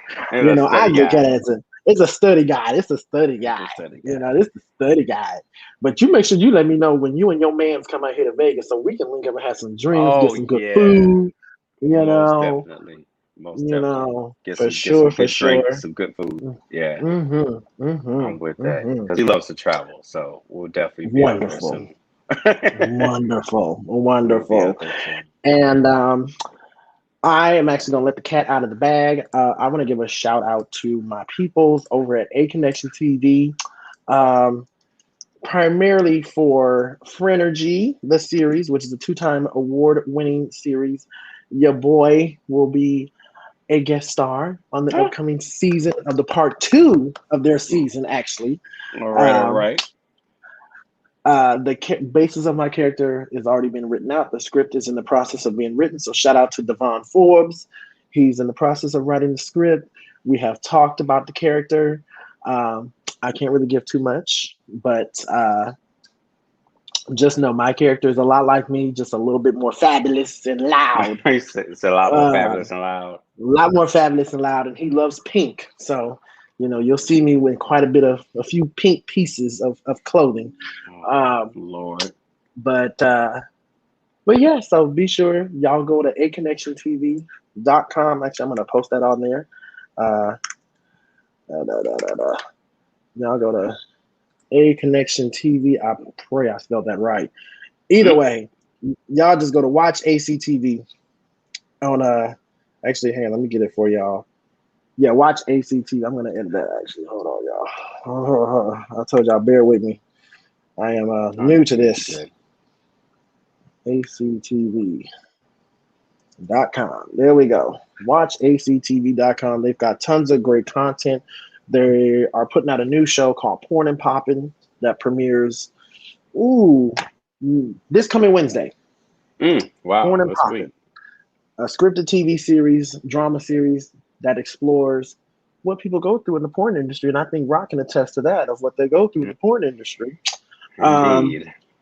They've got other shows on there. The Mister, Frenergy, While You're Sleeping, a short film called Magic. They've worked with Imani Van Zap. And but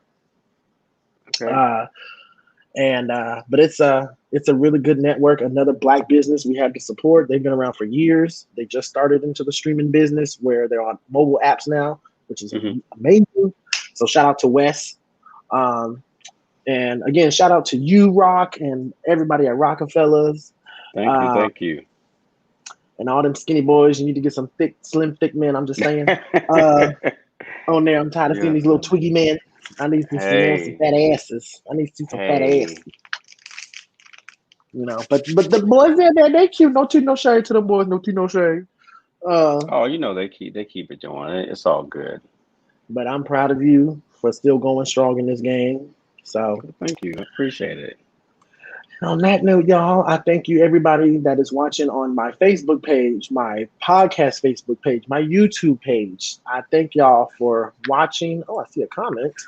Oh, so y'all can rewatch the show. We're going in about a 2-hour show, which is wonderful. 2 hours. That's what I want. 2-hour mark. Yay. So, yes. So, in the words of my two mentor icons I look up to, in the words of T.S. Madison, step your pussy up, bitch. Suck a dick. Get a job. Step your pussy up. And in the famous words of RuPaul, we all can live by, if you cannot love yourself, how in the hell you gonna love somebody else? Amen. So, amen. Now take that down your local food store and get your asses on out of here. Night, y'all. I will see y'all later in about another month. June 18th, season 3 of the Velvet Rope premieres right here live on Facebook and YouTube with my very special guest, Tony Moore from More Please and Lounging with Tony. So I look forward to y'all coming back, and I hope you enjoyed. Your access has been granted, and as you can see, we are in my newly renovated lounge in the background. Y'all see that renovated lounge? I like it. So the next time y'all see me, I'll have a green screen with that same background, so it'll be more interactive, and I will look much better than this, y'all. I'm just in my regular clothes, but anyway. I will talk to you later. I'm about to jump on the phone with Rock right quick just to recap for a few minutes. But we got to go. We love y'all. I'll see y'all later. Bye, people. Bye-bye.